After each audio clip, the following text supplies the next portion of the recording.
The autumn wind carried the scent of rain across the harbor as Natasha Quinn stepped out of her aging car. Before her stood a mansion that looked like it belonged in a magazine, all glass and steel and impossibly clean lines that cut against the bruised sky. She checked her phone again, making sure she had the right address. This was supposed to be a simple assignment, just 3 weeks of light housekeeping while the regular staff took vacation. The agency told her the owner traveled frequently and she would rarely see him. Natasha adjusted her bag on her shoulder and walked toward the entrance. At 28, she had worked dozens of homes like this, places where money built walls higher than any fence. She preferred the quiet jobs, the ones where she could move through rooms like a ghost, tidying the evidence of lives she would never truly know. It was safer that way. After losing her younger brother to cancer 2 years ago, she had learned that distance protected the heart. The front door opened with a soft beep when she entered the code. Inside, the mansion breathed with the hum of expensive technology. Heated floors warmed her feet through her worn sneakers. The air smelled faintly of cedar and something antiseptic, like a hospital trying to hide behind luxury. Floor-to-ceiling windows revealed the harbor beyond, where boats bobbed like toys in a bathtub. The first sign Natasha began her work in the kitchen, wiping down counters that already gleamed.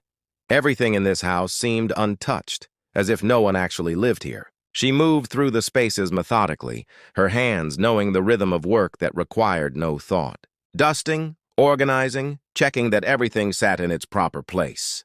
The silence felt thick, almost alive. She made her way to the main living area, where a grand piano sat near the windows. Its black surface reflected the gray light from outside. Natasha paused, remembering how her brother used to play, his thin fingers dancing across keys in the hospital common room. She shook the memory away and reached for her cleaning cloth. That was when she heard it. A sound so quiet she almost missed it, the soft whir of wheels on marble. She turned slowly, her heart suddenly loud in her ears. The man in shadows. He sat in a wheelchair near the darkest corner of the room, so still she had mistaken him for furniture. The man watched her with eyes that seemed to hold decades of exhaustion. His dark hair fell across his forehead, streaked with premature gray. He wore simple clothes, a soft sweater and dark pants, but something about him commanded the space around him. His hands rested on the armrests of his chair, fingers long and graceful despite their stillness. Natasha opened her mouth to apologize, to explain her presence, but before she could speak, he raised one hand slightly. The gesture was small but absolute. His lips barely moved when he spoke. The words came out rough, like a voice that had forgotten how to be used. "Don't say a word," the command froze her. Not because it was threatening, but because it carried such raw pain that her chest ached in response. She stood there, dust cloth in hand, not knowing whether to leave or stay. The man continued to watch her, and she realized his eyes were not cold or angry. They were searching, as if he was trying to remember what another human looked like. The weight of silence. Minutes passed. Neither moved.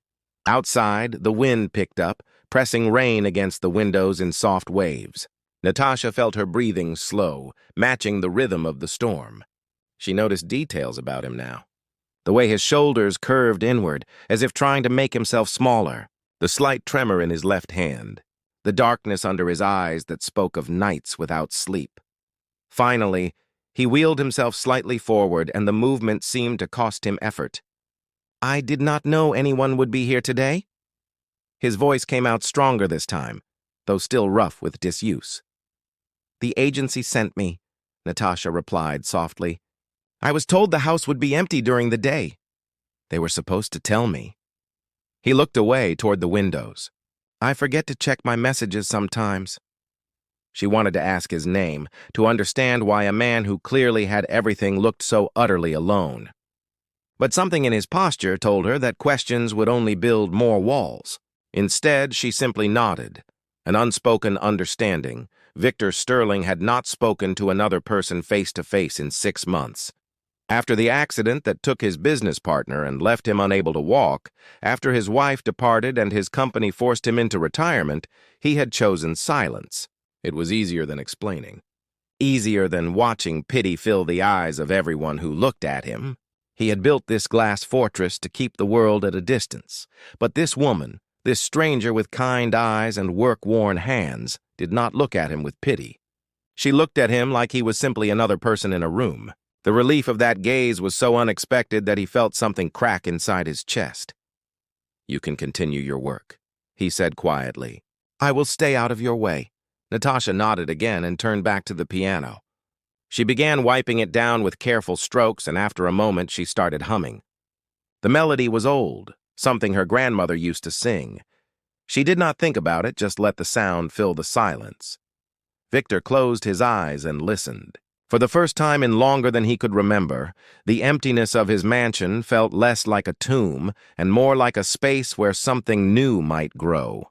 When he opened his eyes again, he watched her reflection in the window, her form blurred by rain and light, and wondered what it might mean that she had not run away. Natasha arrived the next morning with the sunrise painting the harbor in shades of gold and pink. She had barely slept, her mind replaying the encounter with the man in the wheelchair.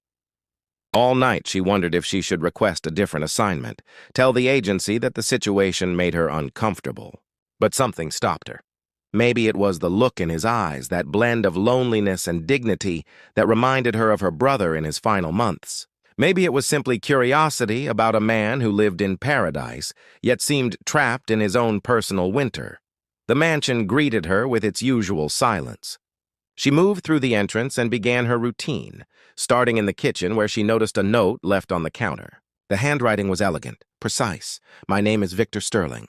I apologize for startling you yesterday. Please work as you normally would. I will remain in the East Wing."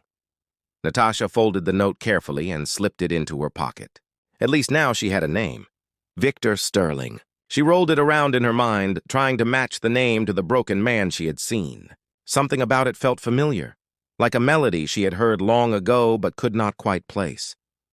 Small changes over the following days, a pattern emerged. Natasha would arrive each morning and find Victor already positioned somewhere in the house, always in a different location. One day he sat near the library, surrounded by books he did not read. Another day he waited by the windows overlooking the harbor, watching boats drift across the water.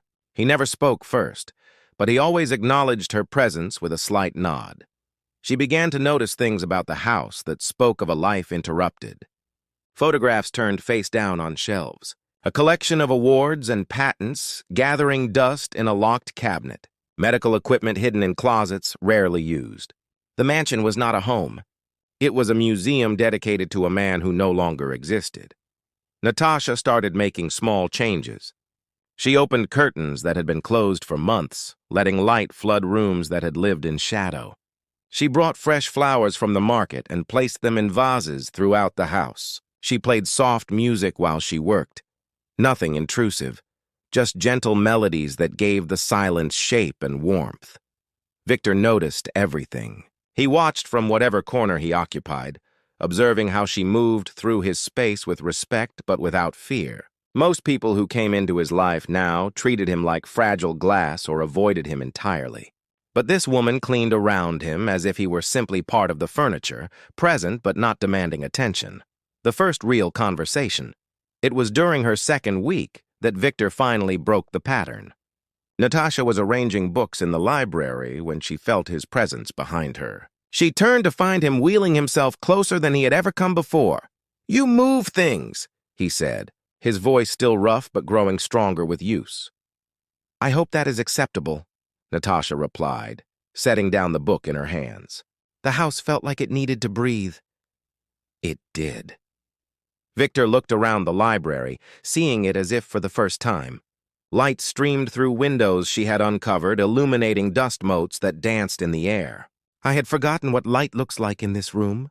Natasha smiled softly. "Sometimes we forget to open the curtains when we are sitting in the dark." Her words carried weight beyond their simplicity.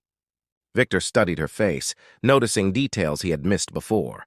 The way laugh lines creased the corners of her eyes despite the sadness that lived there. The small scar on her chin. The strength in her jaw that suggested she had survived things that would have broken others. "You are not just a housekeeper," he observed. "I was a nurse," Natasha admitted. surprising herself with the confession. I worked in pediatric oncology for 5 years. Why did you stop? The question hung between them. Natasha considered deflecting, giving him the easy answer she gave everyone else. But something about Victor's directness, his refusal to hide behind polite conversation, made her want to be equally honest. My brother got sick. Cancer. He was only 16. She paused, her hands gripping the edge of the bookshelf. I could not save him. After he died, I could not walk back into that hospital. I could not watch other children fight battles they might lose. Victor nodded slowly, understanding flickering across his face. So you clean houses instead. I take care of spaces rather than people, she said. It hurts less when you leave at the end of the day. Shared scars. Victor wheeled himself to the window, gesturing for her to join him. When she stood beside his chair, he pointed toward the harbor where a sailboat cut through the water, its white sail brilliant against the blue. 3 years ago, I was flying to a medical conference, he began, his voice taking on a distant quality. My business partner and best friend was with me. We had just secured funding for a new technology that would help paralyzed patients walk again using neural mapping. We were going to change the world. Natasha listened, sensing that he needed to speak more than she needed to understand.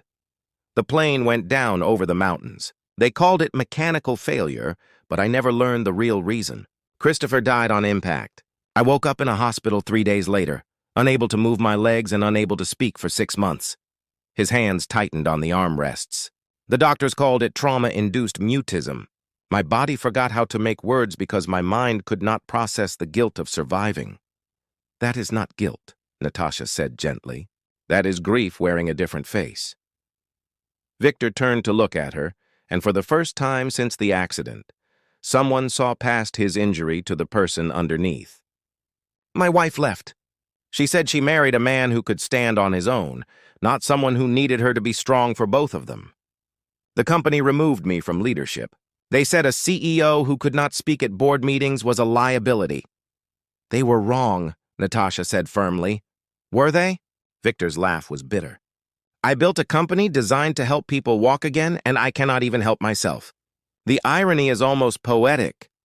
Breaking the ice, Natasha sat down in the chair across from him, abandoning her work for the first time since she had started coming to the mansion. My brother used to say that the universe has a terrible sense of humor. He spent his last months making jokes about losing his hair, about how he finally had an excuse to skip gym class. He refused to let cancer take his spirit even when it took everything else. He sounds brave. He was terrified, Natasha corrected, but he chose to laugh instead of scream. That takes a different kind of courage. Victor considered this, turning the idea over in his mind like a stone pulled from a river. What would he tell me if he were here? Natasha smiled, tears suddenly bright in her eyes. He would tell you that your legs do not define your ability to stand. He would say that silence is only empty if you have nothing worth saying. And he would probably make a terrible joke about expensive wheelchairs being the best seats in any house. Despite himself, Victor felt his lips curve upward. It was not quite a smile, but it was close. The expression felt foreign on his face, muscles unused to the shape of happiness. I would have liked to meet him, Victor said softly. He would have liked you too, Natasha replied. He always preferred people who did not pretend everything was fine. They sat together in comfortable silence, watching the afternoon light shift across the harbor. For the first time since the accident, Victor felt something other than emptiness. It was small, barely a spark, but it was real. And sitting across from him, Natasha felt the weight she had carried for 2 years lift just slightly. Enough that she could breathe a little deeper. Neither spoke again that day, but when Natasha left that evening, Victor wheeled himself to the window and watched her car disappear down the drive. The mansion felt different now, as if her presence had rearranged more than just furniture and curtains. Something had shifted in the foundation, and for the first time in 3 years, Victor Sterling allowed himself to wonder if healing might actually be possible. The weather forecast predicted rain, but no one expected the storm that rolled in during Natasha's 3rd week at the mansion. Dark clouds gathered over the harbor like bruises spreading across skin, and by mid-afternoon the wind howled against the glass walls with enough force to make them shudder. Natasha had planned to leave early, but the roads flooded faster than anyone anticipated, trapping her inside the mansion as lightning split the sky into fractured pieces. Victor found her standing in the kitchen, phone pressed to her ear as she tried to reach the transit authority. The lines were jammed with other stranded travelers. When she finally gave up and set the phone down, she turned to find him watching her with an expression she could not quite read. "The bridges are closed," she said, trying to keep the worry from her voice. "I cannot get home tonight." "Then you will stay here," Victor replied simply. "There are guest rooms on the second floor. Take whichever one you prefer." Natasha wanted to protest, to maintain the professional distance that had kept her safe since her brother's death. But the rain hammered against the windows with such violence that arguing seemed foolish. She nodded her thanks and went to prepare one of the guest rooms, grateful that she had thought to keep spare clothes in her car for emergencies. Candlelight confessions, the power failed just after sunset. Emergency generators kicked in for essential systems, but most of the mansion fell into darkness, broken only by the backup lights in the hallways. Natasha made her way downstairs carefully, following the dim glow toward the main living area where she found Victor sitting near the piano. He had lit several candles, their flames casting dancing shadows across his face. "I hope you do not mind candles," he said as she entered. "I find them more honest than electric light. They show you what matters, and let the rest fade into shadow." Natasha settled into a chair near him, accepting the mug of tea he had somehow managed to prepare despite his limited mobility. The warmth spread through her hands, chasing away the chill that had crept into the house. Outside, thunder rolled across the water like drums announcing the end of the world. "Tell me about your company," Natasha said, breaking the comfortable silence. "What you were trying to build before the accident." Victor's fingers traced the rim of his own mug, considering how much to share. "We were developing a system that would bypass damaged neural pathways using synthetic nerve mapping. Essentially, we were teaching the body to remember how to move by creating new roads when the old ones were destroyed." He paused, bitterness creeping into his voice. "The technology works. It has helped hundreds of people walk again. Just not me. Why not?" "Because my injury is not just physical," Victor admitted. "The doctors say my paralysis has a psychological component. My mind refuses to let my body heal because some part of me believes I deserve this punishment for surviving when Christopher did not." Natasha set down her tea and moved closer to him, kneeling beside his wheelchair so their eyes were level. "That is not how survival works. You did not choose to live while your friend died. The universe made that choice, and it was neither reward nor punishment. It simply was. How can you be so certain?" "Because I watched my brother fight to stay alive with every breath, and he still died," Natasha said, her voice thick with emotion. "If good people got to live and bad people had to die, the world would look very different. Sometimes terrible things happen to beautiful people, and we have to find meaning in what comes after, not what came before." Victor reached out slowly, his hand trembling as it found hers. The touch was tentative, as if he had forgotten how to connect with another person without words. Natasha did not pull away. Instead, she turned her hand over, lacing her fingers through his. "Will you play something?" she asked, gesturing toward the piano. "I have not played since before the accident," Victor said. "I do not know if I remember how." "Music is like grief," Natasha replied. "You never really forget. You just learn to carry it differently." Victor looked at the piano for a long moment, then wheeled himself closer to it. His hands hovered over the keys, shaking with uncertainty and fear. Natasha stood behind him, placing her hands gently on his shoulders, offering silent support. The first note came out hesitant, almost apologetic. Then another, and another. Slowly, haltingly, a melody began to emerge from the silence. It was not perfect. His fingers stumbled over keys they once knew intimately. But there was beauty in the brokenness, truth in the trembling notes that filled the candlelit room. Natasha felt tears slip down her cheeks as she listened. The music carried everything Victor could not say with words. The grief, The loneliness, the desperate hope that maybe healing was still possible. When the final note faded into silence, he dropped his hands into his lap and lowered his head. "That was the song Christopher and I used to play together," he whispered. "We wrote it the night we decided to start the company. He played the melody and I played the harmony. It was beautiful," Natasha said, her voice breaking. Victor turned his wheelchair to face her, and in the candlelight, she saw tears streaming down his face. "I have not cried since the accident," he said. "I thought I had forgotten how." "The truth," spoken. Natasha knelt before him again, taking both his hands in hers. "Victor, you do not have to carry this alone anymore. Whatever you are feeling, whatever darkness lives inside you, you can share it. I will not run. I will not judge. I have lived in my own darkness long enough to know that it loses power when you let someone else see it." "Why are you here?" Victor asked, his voice raw. "Why do you keep coming back to this tomb of a house to take care of a man who has given up on living?" "Because I see you," Natasha said simply. "Not your wheelchair. Not your money. Not your past. I see the person you are right now, in this moment, and that person is worth knowing. That person deserves to heal." Victor pulled one hand free and touched her face, his thumb brushing away her tears.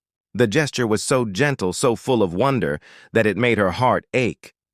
"I think I am falling in love with you," he said. "And it terrifies me because I have nothing to offer except broken pieces." "I am made of broken pieces too," Natasha whispered. "Maybe that is why we fit." The kiss happened slowly, a question asked and answered without words. Victor leaned forward as much as his body would allow, and Natasha met him halfway, her lips finding his in the flickering candlelight. It was tender and desperate all at once, two people who had spent years in darkness, finally finding light in each other. A new beginning. When they pulled apart, the storm outside had begun to ease. Rain still fell, but the thunder had moved on, leaving behind only the soft sound of water against glass. Victor rested his forehead against Natasha's, their breath mingling in the small space between them. "I want to try again," he said. "The therapy, the treatment, all of it. Not because I think walking will fix everything, but because I want to fight for this. For us, we will fight together," Natasha promised. "On the days when you cannot stand, I will be your legs. On the days when I cannot breathe, you will be my air." They stayed like that for a long time, holding each other in the candle-lit room while the storm passed and the night deepened. When morning came, the sun broke through the clouds and painted the harbor in shades of gold. Natasha made breakfast while Victor watched from the kitchen table, both of them moving around each other with the easy comfort of people who had known each other for years rather than weeks. 6 months later, the rehabilitation was brutal. There were days when Victor wanted to quit, when the pain felt like too much and the progress felt like too little. But Natasha was there for every session, holding his hand through the worst moments and celebrating the smallest victories. The first time he stood with the help of parallel bars, she cried harder than he did. The first step he took, supported by braces and determination, felt like climbing a mountain. His company reached out, wanting to document his recovery as proof that their technology worked. Victor refused. This was not about proving anything to the world. This was about proving to himself that he deserved a second chance at living. Natasha moved into the mansion, and together they transformed it from a tomb into a home. They filled it with music and laughter, with friends and warmth. The glass walls that once kept the world out now invited it in, reflecting sunlight and hope in equal measure. On a spring morning 1 year after they met, Victor stood on his own for the first time without assistance. The effort left him shaking and exhausted, but he stood. And when he looked at Natasha, who watched with tears streaming down her face, he knew that this was what healing looked like. Not perfection, not the absence of pain, but the presence of love strong enough to carry them both through the darkness and into the light. "Thank you," he said, his voice clear and strong, "for not running away that first day, for seeing me when I could not see myself, for teaching me that broken things can still be beautiful." Natasha crossed the room and wrapped her arms around him, supporting him as he supported her. "We saved each other," she whispered against his chest. "That is what love does. It takes two people drowning in their own darkness and teaches them how to breathe underwater until they can find their way to shore. They stood together in the mansion that had witnessed their transformation. Two broken people who had found wholeness in each other's arms. Outside, boats sailed across the harbor under a sky so blue it hurt to look at. Inside, two hearts beat in rhythm, creating a melody more beautiful than any piano could play. The silence that had once defined their lives had been replaced by something infinitely more precious. The sound of two people choosing to live, to love, and to believe that every ending is just another beginning waiting to be written.